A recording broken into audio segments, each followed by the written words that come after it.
In a stunning development that has gripped Hollywood and ignited intense public debate, a federal judge has dismissed the sexual harassment claims brought by Blake Lively against her. It ends with as co-star and director Justin Baldoni.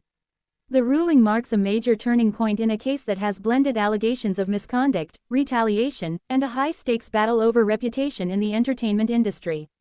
While the dismissal represents a significant legal setback for Lively, the broader lawsuit remains active, shifting focus toward claims of retaliation and professional harm. The outcome has not only reshaped the case but also sparked wider conversations about workplace protections, celebrity influence, and the complexities of proving misconduct in creative industries. The origins of the legal battle.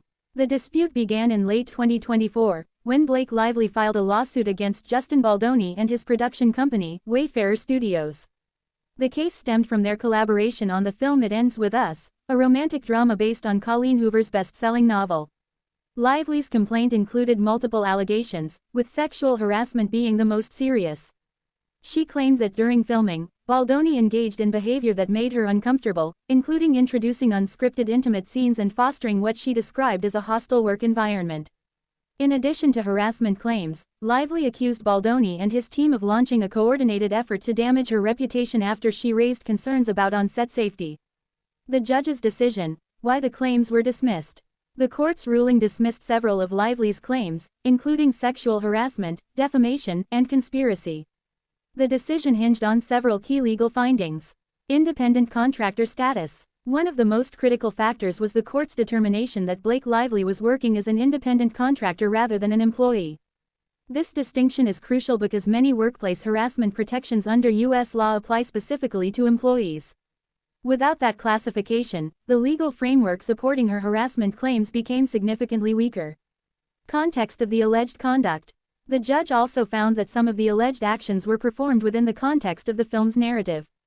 Because It Ends With Us involved emotionally intense and intimate scenes, the court concluded that the behavior in question could be interpreted as directed toward the characters rather than Lively personally. This blurred the line between performance and misconduct, ultimately undermining the harassment claims. Jurisdictional challenges. Another factor was jurisdiction. Some of the alleged incidents occurred outside California, limiting the applicability of certain state laws that might otherwise have supported Lively's case. What claims still stand? Despite the dismissal of the most explosive allegations, the lawsuit is far from over. Several claims remain active, including retaliation, breach of contract, aiding and abetting retaliation. These surviving claims shift the narrative away from on-set behavior and toward what happened after Lively spoke out. The retaliation argument. At the center of the ongoing case is Lively's assertion that Justin Baldoni and his associates retaliated against her for raising concerns. According to her claims, this retaliation included negative media amplification, social media manipulation, efforts to harm her professional reputation. The court determined that there is enough evidence for these allegations to be considered by a jury, making them the focal point of the upcoming trial.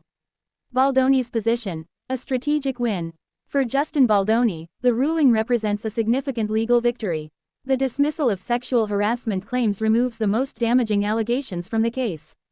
Baldoni has consistently denied all accusations, maintaining that his conduct was professional and appropriate within the context of filmmaking.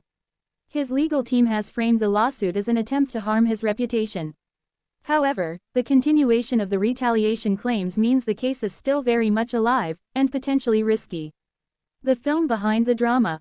The controversy is deeply tied to It Ends With Us, which became both a commercial success and a cultural conversation starter. Based on Colleen Hoover's novel, the film explores themes of love, trauma, and domestic abuse. Ironically, the real-life legal dispute surrounding the film has echoed some of its themes, blurring the lines between fiction and reality in ways that have captivated audiences. Celebrity influence and media frenzy. The case has drawn enormous attention, partly due to the high-profile figures involved. Ryan Reynolds, Lively's husband, has been indirectly linked to the situation, while even Taylor Swift has reportedly been referenced in legal proceedings. This level of celebrity involvement has amplified the media coverage, turning the lawsuit into a global talking point and fueling heated debates online. Legal and cultural implications. Beyond the individuals involved, the case raises broader questions. Workplace protections in Hollywood. The ruling highlights how employment classification can impact legal rights. In industries where independent contracts are common, protections against harassment may be harder to enforce. The complexity of film production. In creative environments, distinguishing between scripted performance and inappropriate behavior can be legally challenging, especially in films like It Ends With Us that involve emotionally intense scenes. Retaliation is a legal strategy. Even when harassment claims are dismissed, retaliation claims can still succeed. This case underscores how speaking out, regardless of outcome, can lead to separate legal battles over alleged consequences. What happens next? The case is expected to move forward to trial, where a jury will examine the remaining claims. Key questions will include: was there a coordinated effort to damage Lively's career? Did any actions taken by Baldoni or his associates constitute retaliation? Were contractual agreements violated during or after production? The answers could have significant implications for both parties. Public reaction. A divided audience. Public opinion has been sharply divided following the ruling.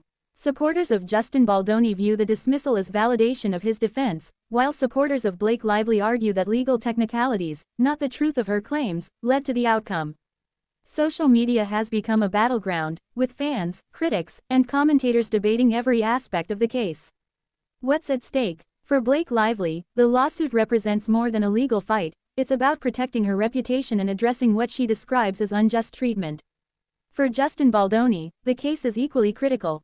While he has secured a major legal win, the remaining claims still carry potential consequences.